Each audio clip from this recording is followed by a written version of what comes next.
Bapak Ibu dan saudara-saudari yang terkasih, bersyukur di sore hari ini bisa kembali datang ke sini untuk menyampaikan firman Tuhan. Dan firman Tuhan di sore hari ini, tema yang diberikan kepada saya untuk sampaikan adalah mengenai kekecewaan. Kekecewaan sebagai sebuah perasaan yang bisa kita alami, dan apa solusinya, apa yang bisa kita lakukan untuk, kita mau katakan, mengobati rasa kecewa yang kita alami, dan berfokus kepada pembaharuan akal budi. Nah, kecewa, saya rasa kita semua pernah mengalami yang namanya kekecewaan. Kita semua pernah mengalami rasa kecewa. Kalau kita mau lebih detail mengenai arti dari kecewa, mungkin kita bisa lihat di KBBI. Kalau di Kamus Besar Bahasa Indonesia dikatakan bahwa kecewa adalah perasaan akan ketidakpuasan karena keinginan, harapan, atau sesuatunya tidak bisa terwujudkan. Ada hal yang tidak terwujud, ada hal yang tidak sesuai ekspektasi atau harapan. Nah, kita semua sebagai manusia selalu memiliki harapan atau ekspektasi, sebuah nilai yang dalam hati dan pikiran kita harus tercapai. Dan ketika ini tidak tercapai, kita merasa kecewa. Dan kecewa, kita bisa kecewa kepada diri sendiri. Ketika apa yang kita bayangkan kita bisa lakukan, ternyata hasilnya tidak seperti yang kita harapkan. Contohnya kalau anak-anak kita yang sekolah, mereka mengikuti ujian, mereka merasa bahwa harusnya mereka bisa menjawab semua soal-soalnya. Seharusnya mereka bisa mendapatkan nilai yang baik. Tapi ketika mendapatkan raport, ternyata nilainya tidak seperti yang mereka bayangkan. Sehingga mereka kecewa. Kecewa kepada diri sendiri, mungkin karena mereka kembali mengingat dan mengevaluasi bahwa mungkin mereka belum belajar dengan lebih giat. Harusnya bisa lebih baik lagi. Sehingga mereka kecewa kepada diri sendiri. Dan sebagai orang Kristen, terkadang kita kecewa kepada diri kita sendiri dalam hal kita tidak mencapai gaya atau cara hidup yang benar di hadapan Tuhan. Kadang-kadang kita jatuh ke dalam dosa. Perspektif kita sebagai orang Kristen harusnya berubah, dan kita pikir bahwa dengan pertolongan Tuhan kita bisa hidup dengan kudus, dengan benar. Tapi ada masa kita jatuh, itu membuat kita kecewa, membuat kita menyalahkan diri kita. Kenapa kita sampai jatuh ke dalam dosa tersebut? Harusnya kita bisa lebih bertahan, harusnya kita bisa lebih kuat untuk tidak jatuh.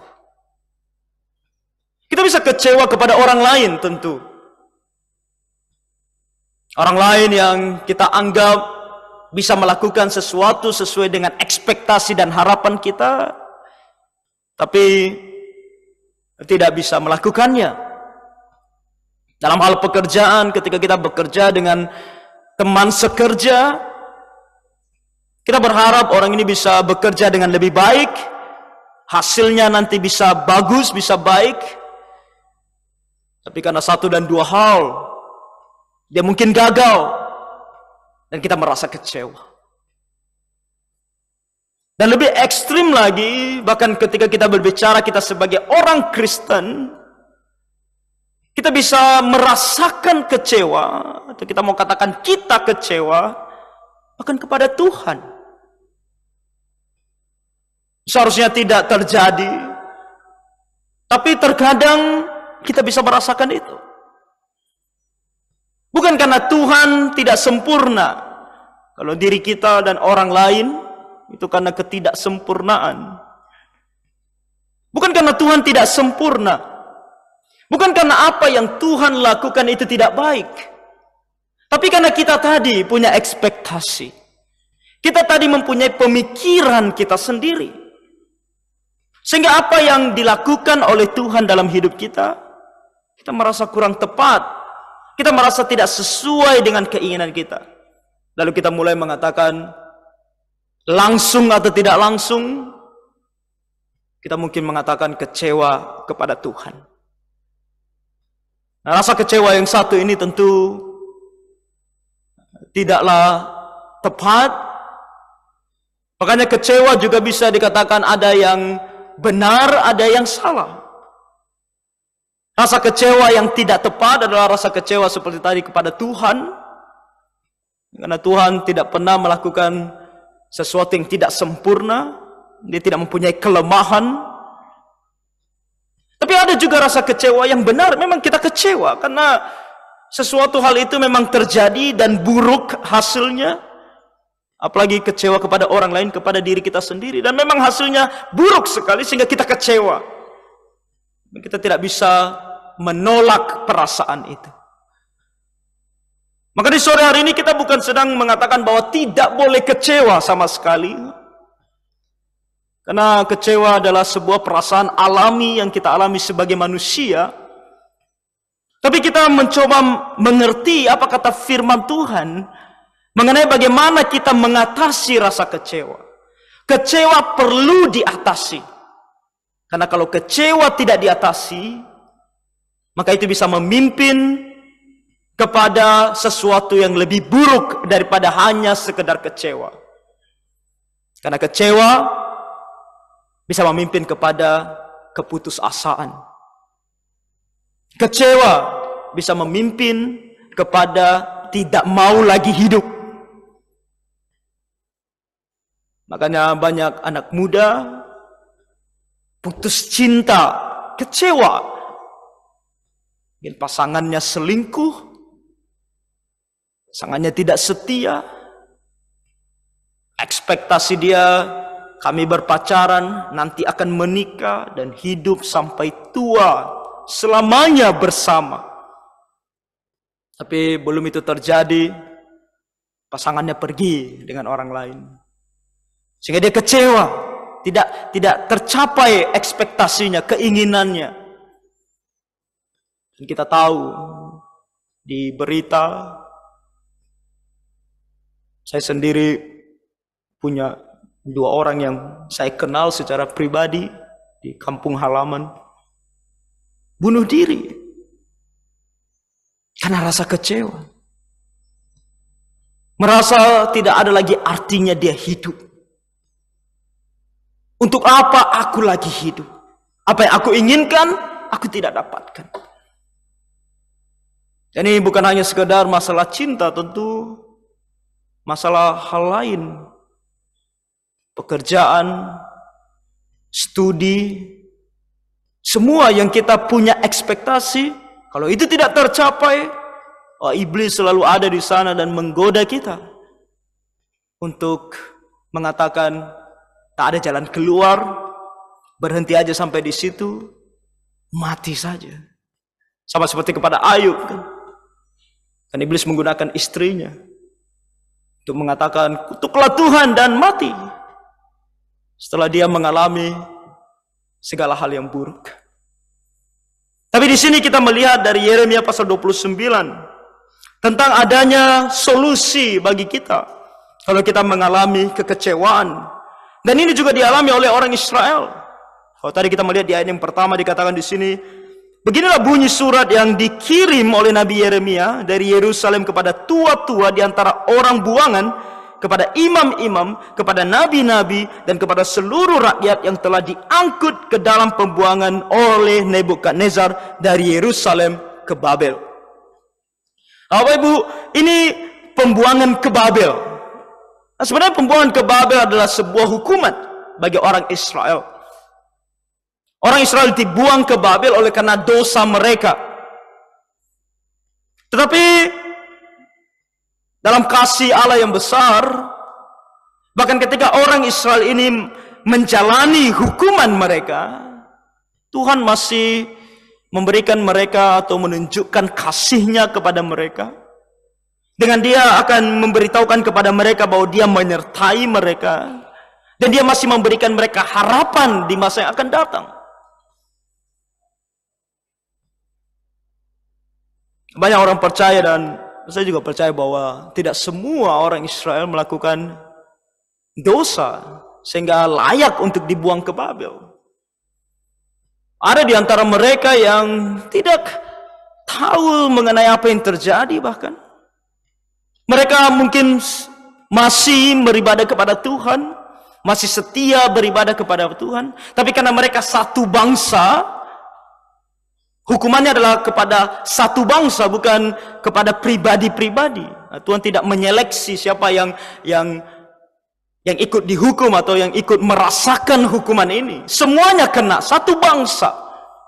Makanya nanti kita akan membaca, kalau kita membaca Alkitab mengenai orang-orang yang dibuang ke Babel, ada orang-orang seperti Daniel, 3 temannya, orang-orang yang setia kepada Tuhan, tapi mereka juga merasakan yang namanya dibuang ke Babel. Jadi firman Tuhan ini juga kepada mereka. Makanya di sini lebih kepada orang-orang yang disebut sebagai imam,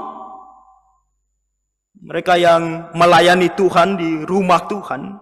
Tapi ketika nanti di Babel kamu tidak melayani Tuhan di bait suci.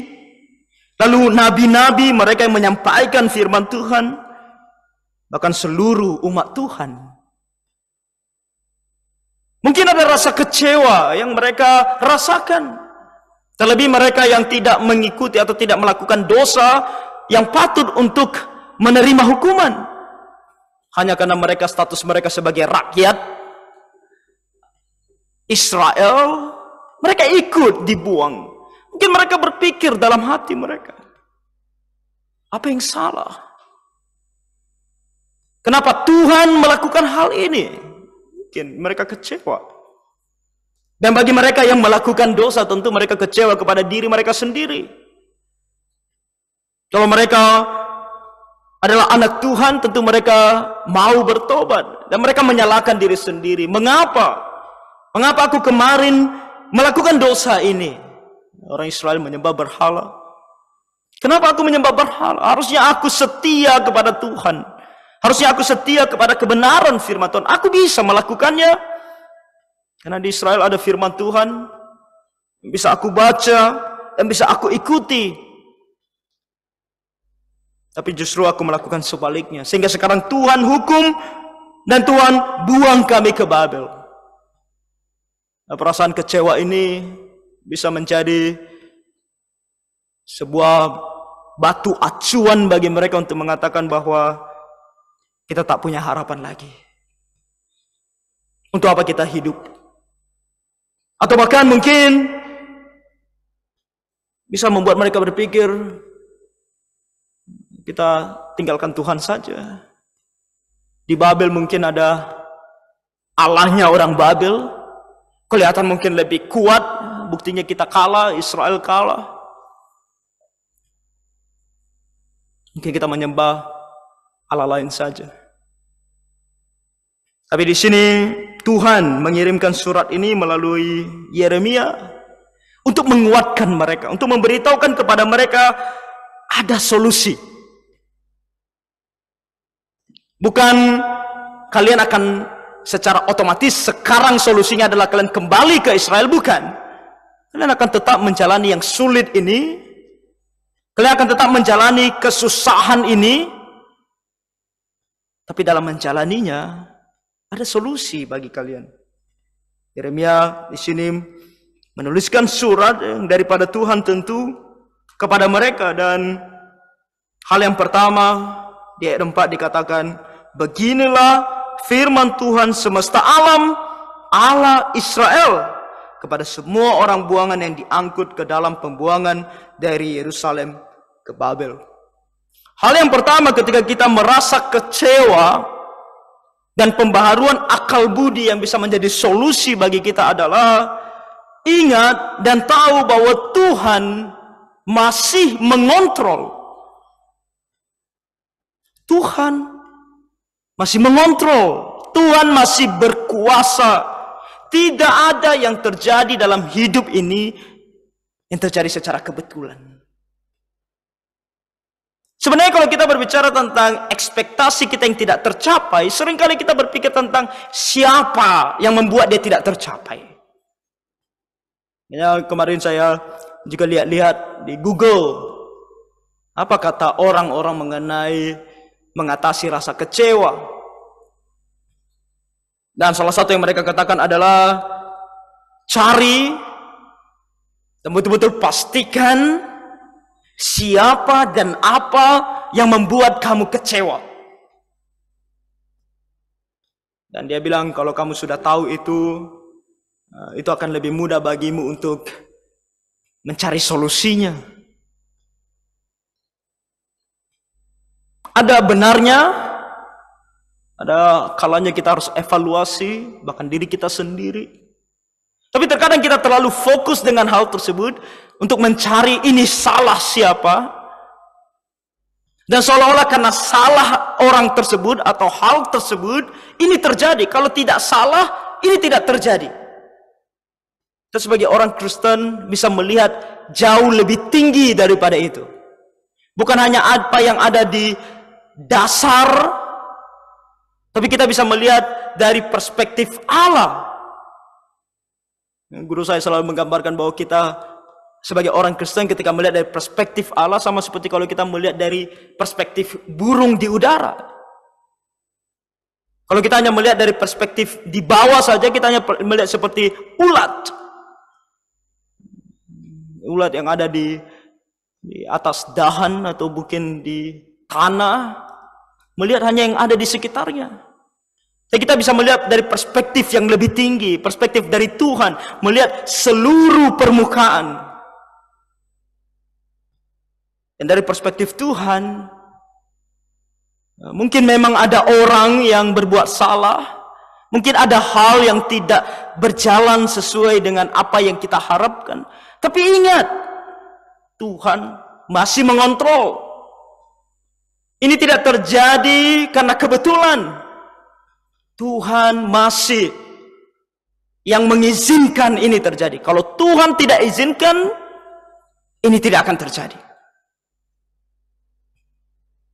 Makanya di sini Yeremia ketika berbicara kepada orang Israel, dia tekankan hal ini. Di ayat 4 dan di ayat 8 juga dia bilang, sungguh beginilah firman Tuhan semesta alam. Nah, Tuhan semesta alam. Dia adalah Tuhan dan dia bukan hanya Tuhan pribadi yang terpimpin atau terkendali atau memiliki limitnya.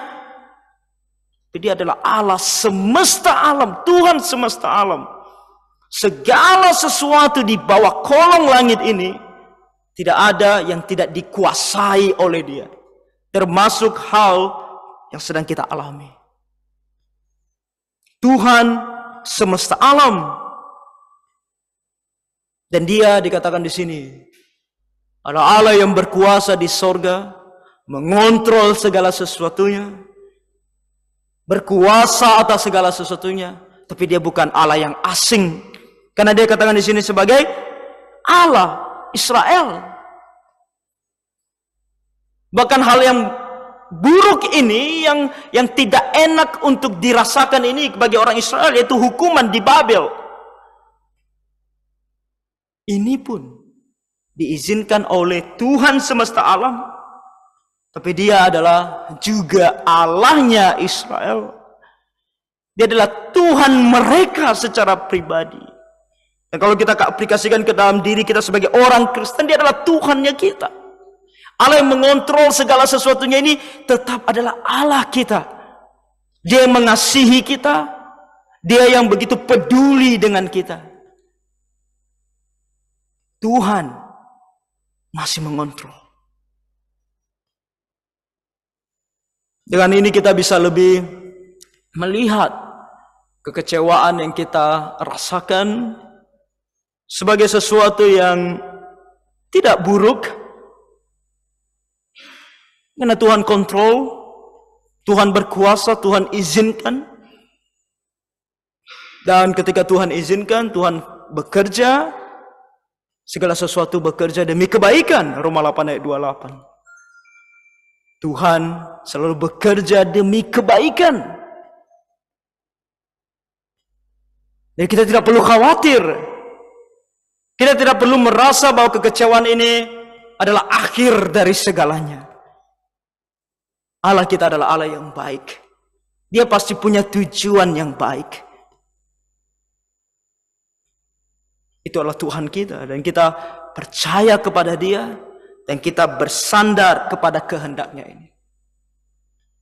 Dalam Amsal 16 dikatakan, manusia memikir-mikirkan jalannya. Tapi Tuhanlah yang menentukan arah langkahnya. Tidak ada yang terjadi secara kebetulan. Perspektif kita tentang hidup atau apapun aspek dalam hidup kita adalah perspektif kita sebagai manusia yang terbatas. Tapi adalah rencana Tuhan yang sempurna. Rencana Tuhan yang tidak terbatas. Dan sering, kadang atau bahkan sering tidak sesuai dengan ekspektasi kita. Tidak sesuai dengan pemikiran kita. Kita bersandar kepadanya. Karena Dia mengontrol segala sesuatu. Dengan hal yang pertama ini kita bisa miliki, maka kita juga bisa melihat hal yang kedua, yaitu bahwa Tuhan masih menyertai. Karena kekecewaan biasanya terwujud dari sesuatu yang tidak baik. Ada hal yang tidak baik kita lihat, ada hasil yang kurang baik, atau mungkin sangat buruk terjadi, sehingga membuat kita kecewa. Dan itu juga satu hal yang membuat kita sulit untuk maju, karena terlalu buruk lah, terlalu sulit bagi kita untuk terima.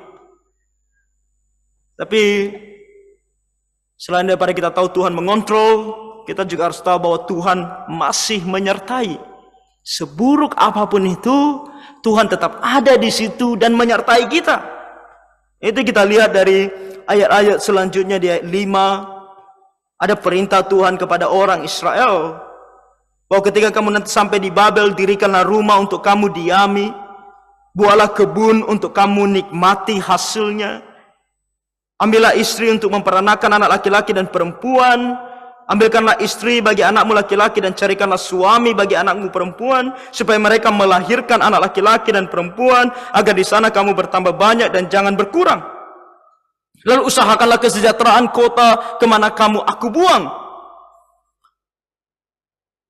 Seringkali ketika kita kecewa, kata-kata yang kita dengar dari sahabat, dari orang yang coba menghibur kita adalah, hadapi saja, atau mungkin move on, lupakan saja. Nah, ini kata-kata yang mudah untuk dikatakan, tapi kalau ketika kita yang merasakan kekecewaan, mungkin kita mengatakan, ini sulit sekali. Bagaimana aku bisa melupakan begitu saja? Bagaimana aku bisa move on? Bagaimana aku bisa terus maju? Padahal ini sesuatu yang tidak baik. Ini tidak sesuai dengan apa yang aku pikirkan. Sama seperti di sini juga kepada orang Israel. Dari perspektif kita sebagai manusia, mungkin kita katakan bagaimana ini bisa terjadi.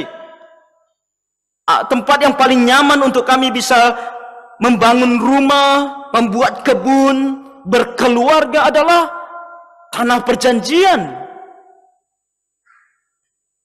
Israel. Tapi kami sedang di pembuangan, dan di pembuangan bukan tempat yang aman, bukan hanya karena itu bukan tanah perjanjian, tapi di sana kami diperbudak. Bagaimana bisa membangun rumah, membangun keluarga dengan nyaman ketika kita sedang diperbudak, disiksa, dianiaya? Sesuatu yang tidak mudah untuk dilakukan. Tapi Tuhan katakan, lakukan. Dan melakukan di sini bukan karena kamu bisa, bukan karena kamu hebat, tapi karena Tuhan masih bersama dengan kamu.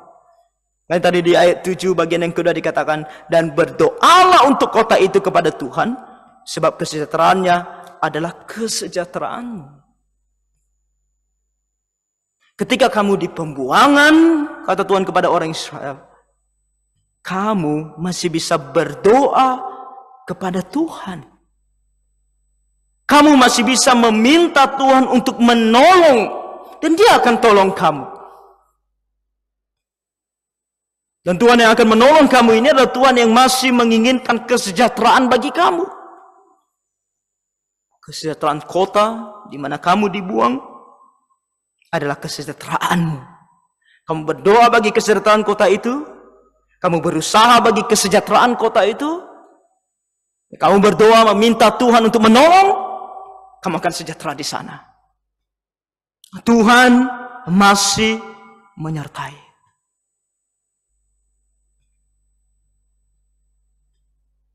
Kamu harus, ketika kita mengatakan bahwa Tuhan masih menyertai, itu memimpin kita seperti kepada orang Israel ini juga untuk selalu mendekatkan diri kepada Tuhan. Hanya di ayat 8 dan ayat 9 dikatakan, sungguh beginilah firman Tuhan semesta alam Allah Israel, janganlah kamu diperdayakan oleh nabi-nabimu yang ada di tengah-tengahmu, dan oleh juru-juru tenungmu, dan janganlah kamu mendengarkan mimpi-mimpi yang mereka mimpikan, sebab mereka bernubuat palsu kepadamu demi namaku. Aku tidak mengutus mereka, demikianlah firman Tuhan. Intinya Tuhan katakan kepada orang Israel, harapanmu yang akan menolong kamu, yang akan menyertai kamu, masih aku, Tuhan katakan. Kamu jangan percaya dengan Allah lain, kamu jangan berpaling daripadaku, karena aku masih menyertai kamu. Aku masih bersama dengan kamu. Kamu berdoa kepadaku, jangan pergi kepada Allah lain, karena itu akan hanya memperburuk keadaanmu. Ketika kita kecewa, seringkali kita mencari solusi di luar Tuhan. Tuhan katakan, datang kepadaku. Aku masih menyertai kamu. Makanya di ayat 12 dan 13 dia katakan, apabila kamu berseru dan datang untuk berdoa kepadaku, maka aku akan mendengarkan kamu. Apabila kamu mencari aku, kamu akan menemukan aku.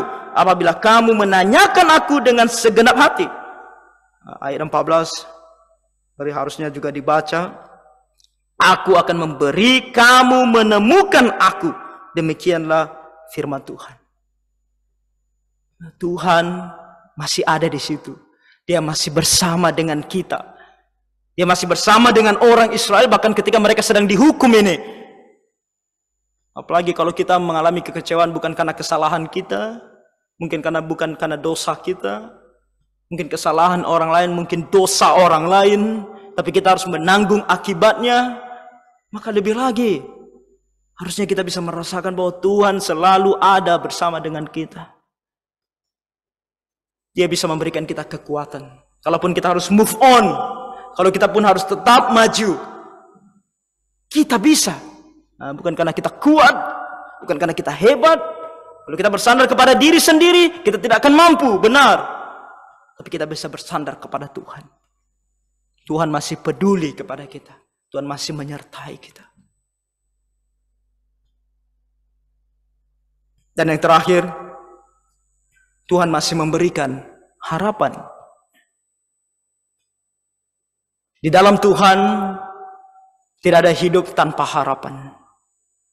Dalam Tuhan selalu ada harapan. Bagi orang Israel di sini Tuhan tunjukkan kepada mereka harapan bagi mereka. Di ayat 10, sebab beginilah firman Tuhan. Apabila telah genap 70 tahun bagi Babel, barulah aku memperhatikan kamu. Aku akan menepati janjiku itu kepadamu dengan mengembalikan kamu ke tempat ini. Sebab aku ini mengetahui rancangan-rancangan apa yang ada padaku mengenai kamu. Demikianlah firman Tuhan, yaitu rancangan damai sejahtera dan bukan rancangan kecelakaan, untuk memberikan kepadamu hari depan yang penuh harapan.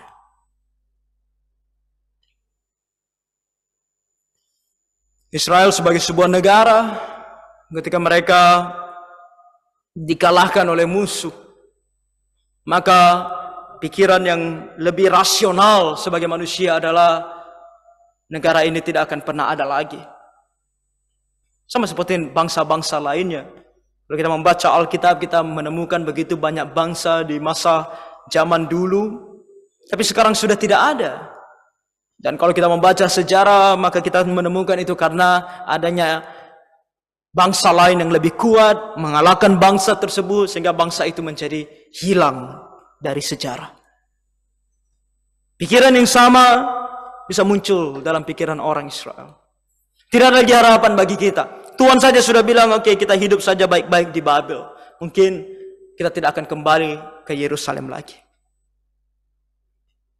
Tapi dalam Tuhan selalu ada harapan.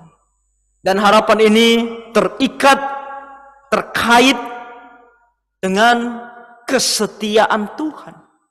Makanya di sini Tuhan berbicara tentang janjinya. Sebut, aku akan menepati janjiku itu kepadamu. Tuhan kita adalah Allah yang tetap sama dahulu, sekarang, dan selamanya. Segala hal yang Dia sudah janjikan kepada kita, Dia akan berikan. Kepada orang Israel khususnya, Tuhan berjanji kepada Abraham, kepada keturunan Abraham, bahwa mereka akan berdiam di tanah perjanjian. Tanah perjanjian adalah milik mereka, milik Abraham dan seluruh keturunannya sepanjang zaman. Itulah janji Tuhan. Jadi kalau mereka saat ini dibuang ke Babel, Tuhan katakan, jangan khawatir, masa depan masih cerah, harapan masih ada, karena aku adalah Allah yang setia. Aku akan bawa kamu kembali ke situ. Tinggal tunggu waktuku saja. Nah, waktunya Tuhan katakan di sini 70 tahun. Dan ketika kita membaca Alkitab, sejarahnya orang Israel di pembuangan, maka kita bisa hitung tepat 70 tahun. Orang Israel kembali ke tanah perjanjian.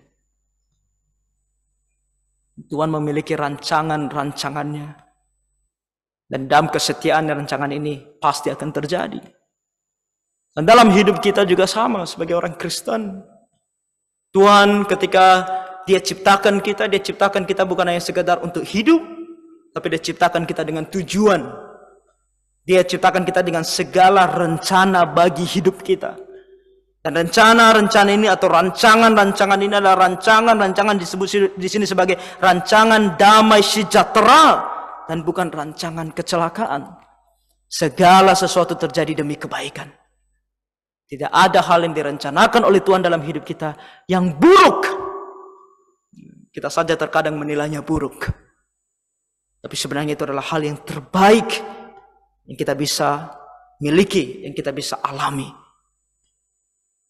Tuhan memberikan kita harapan. Tentu sebagai orang Kristen kita tahu harapan yang lebih baik lagi yang bisa kita dapatkan. Kalau kita terus bertahan dalam sungguh-sungguh iman kita kepada Tuhan dan setia kepada Tuhan, ada harapan akan hidup yang kekal. Ada harapan akan sebuah hidup yang akan penuh dengan damai sejahtera bersama dengan Tuhan di sorga selama-lamanya. Itu adalah harapan kita yang terbesar. Tinggal menunggu waktunya. Kapan waktunya? Tuhan tidak beritahukan kepada kita kapan waktunya. Kalau kepada orang Israel 70 tahun. Kalau kepada kita kita tidak tahu. Dalam kitab Mazmur dikatakan mungkin kita bisa hidup 70, 80 tahun. Kita tidak pernah tahu kapan waktunya. Nah, sambil menunggu waktunya Tuhan ini, mari kita tetap setia kepada Tuhan. Hidup dengan penuh harapan. Kalaupun dalam dunia ini kekecewaan kita bisa membuat kita kehilangan segala sesuatunya. Efek dari hal yang buruk tadi terjadi dan kita kecewa. Kita jangan sampai putus asa. Karena kita masih punya harapan.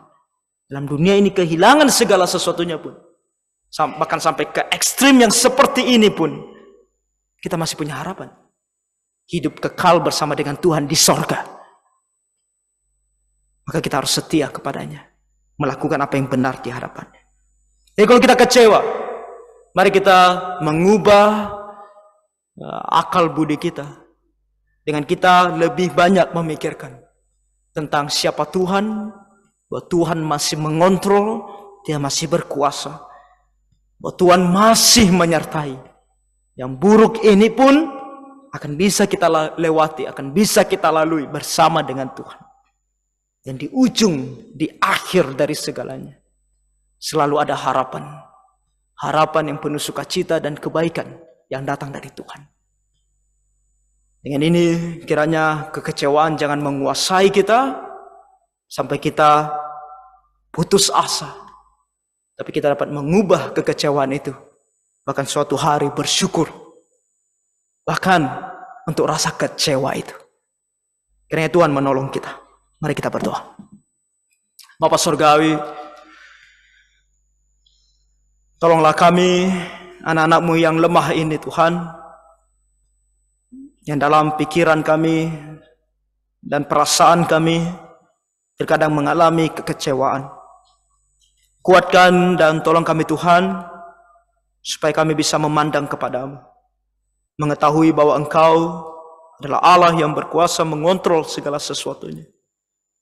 Selalu berharap kepada penyertaan dan harapan yang Engkau berikan di masa yang akan datang. Tolong kami Tuhan, anak-anak-Mu ini, supaya kami bisa hidup lebih baik di hadapan Tuhan dan semakin dekat dengan dalam nama Tuhan Yesus, kami berdoa dan bersyukur. Amin.